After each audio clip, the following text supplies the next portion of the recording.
So in 2008, we finally get a fully realized Indiana Jones line, our first real Indiana Jones line of figures mass marketed since really 1984 with Temple of Doom, and that only had 3 figures. Really, it's going back to 82. So we finally get this. Of course, it's in celebration of Kingdom of the Crystal Skull coming out in 2008. I remember when these figures were shown and announced at Toy Fair in 2008. I was so excited for that. And in fact, we got a little previews in 2007 at San Diego Comic-Con. At the time, Star Wars figures were coming with coins, and they did an Indiana Jones 4 coin that they gave out at San Diego Comic-Con. They weren't hard to get. A lot of the stuff was just very easy to pick up. I didn't go to Comic-Con that last year. I think I picked this up for just a couple bucks online. But it was a nice little gold Indiana Jones. And also this is Indiana Jones 4 because we didn't know the name of the movie yet there. And saying it's going to come out in May of 2008. So we got that. And then, of course, then in 2008, we actually get figures here. So I'm going to start with the Raiders of the Lost Ark figures. Now, each one of these figures came with an artifact. They all came in a box that kind of looked like it belonged in the same place that the Ark went into. You open them up and you get a little artifact inside. I actually have one in here. So here, and you can see there's an artifact. This is a dagger.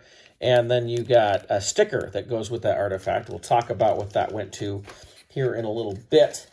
But let's look at these figures. So we'll start with our basic Indiana Jones figure right here. So this line was awesome and yet plagued with issues of paint jobs, especially on the face.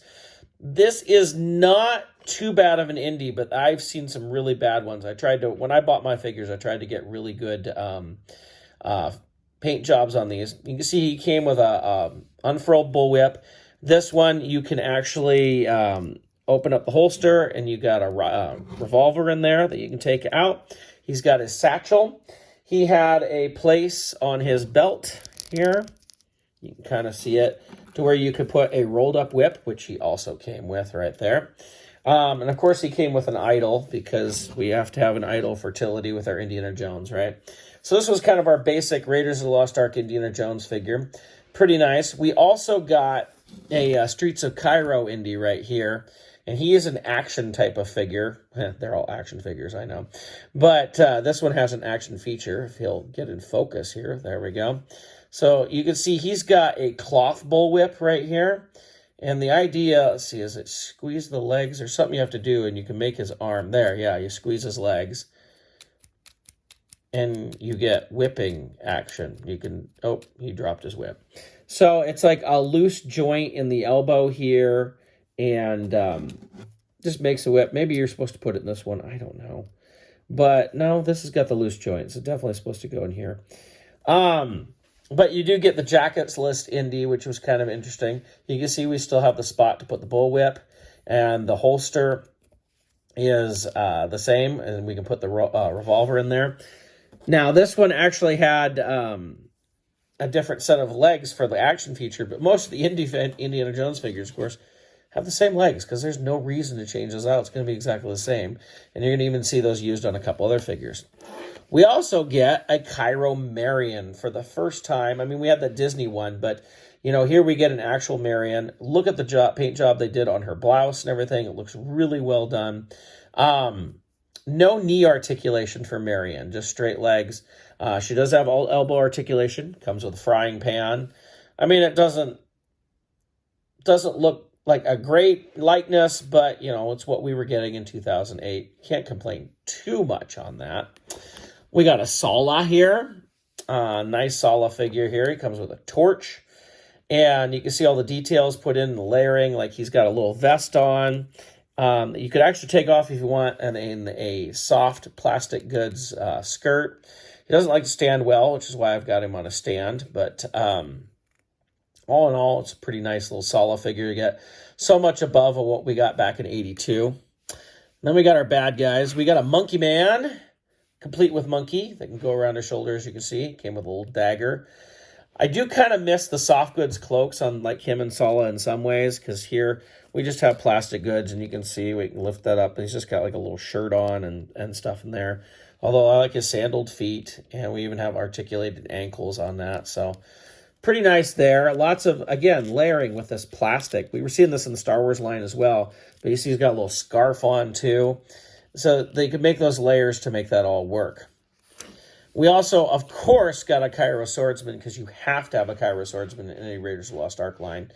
Now, he is basically pre-posed. I mean, yeah, you got shoulder joints, and you can rotate the elbows a little bit. He's got a big plastic skirt that's a little pliable, but really doesn't make it so you can move his feet around a whole lot. Pretty cool, but it's like, why do we get a Cairo Swordsman? Are we that desperate to get Indiana Jones figures? We have to, like, every single rendition of Indiana Jones is done, there's always a Cairo Swordsman. And again, if you watch the movie, he's in this movie for less than a minute. I swear he's got to have the most action figures for the least amount of screen time of anybody. We get a ceremonial Belloc from the end of the movie. He's got his ram's head staff, his breastplate here, and his robes. Again, these are all done now in a plastic rather than what we got in the classic line, the vintage line, which had the cloth robes and everything. You can see his legs are probably, in fact, I can confirm, they are just Indiana Jones legs.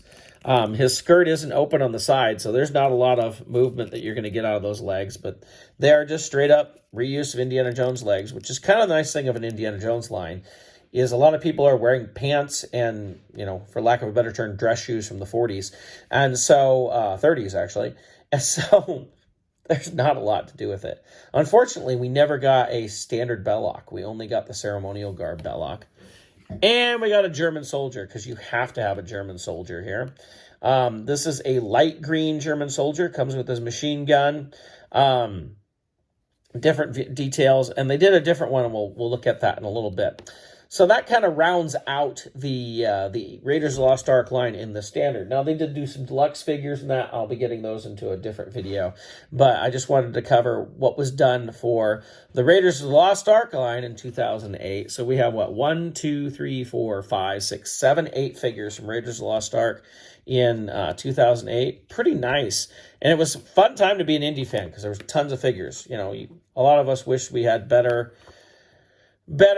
face paint on the faces for a lot of these, because they could be really terrible. I mean, this is not bad for what we got, and yet you still look at it as like, that is not great. And Hasbro acknowledged that there was an issue with that at the time, and they did correct it as they went.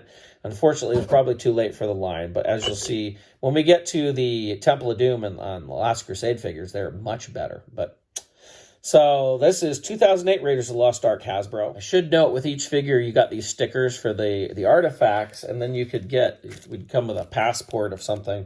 I thought I had one here for the 3 3/4. I'm not finding it. This is the best I can find right here, is a little booklet, but it does say passport on it. But you'd actually send in, maybe in a little deal, you sent it in, and you would, for the crystal skull, the crystal skeleton, basically, which I'll talk about a little bit later when I get to the Kingdom of Crystal Skull figures. But that was back in the days of mail-ins. Isn't that exciting? And all you had to do was put these stickers on there to get that. So these are some of the artifacts that come with these. I just have them all in the collection here, so I thought I'd just grab some video of it so you can kind of see where all the artifacts kind of look like there.